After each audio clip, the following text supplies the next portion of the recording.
আলহামদুলিল্লাহ এখন একটু ভালো আছি, হাঁটুর ব্যথাটা নাই নাই আরকি। হ্যাঁ, ফুলাও কমে গেছে। হ্যাঁ, তার ওষুধ খেয়ে আমি আলহামদুলিল্লাহ সুস্থ আছি।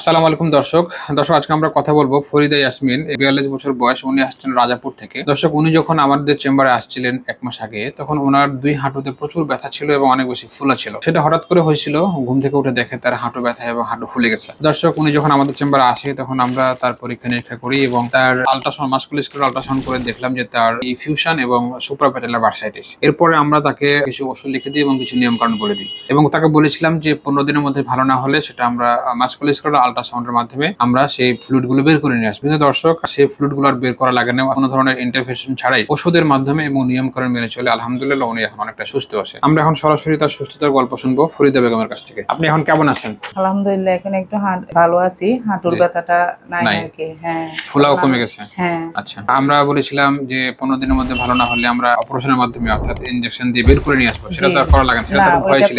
হ্যাঁ, এটার জন্য তো মানে ভয় লাগছিল, আবার হাঁটু থেকে কি না কি হয়। তো আমার কাছে চিকিৎসা নিয়ে সন্তুষ্ট তো আপনি নাকি? জি, তার ওষুধ খেয়ে আমি আলহামদুলিল্লাহ সুস্থ আছি। আমি তো ভয় ছিলাম আবার হাঁটুর কোনো অপারেশন বা অন্য কোনো কিছু করতে হয় কিনা। আলহামদুলিল্লাহ আমি আর কিছু করা লাগে না, ওষুধ খেয়ে আমি সুস্থ আছি। দর্শক, শুনলেন ফরিদা ইয়াসমিনের মুখ থেকে ওনার সুস্থতার গল্প। দর্শক, এই ধরনের যদি কারো হাঁটু ফুলে যায় অথবা হাঁটুতে প্রচন্ড ব্যথা হয় তাহলে আপনারা উদ্বিগ্ন হবেন না।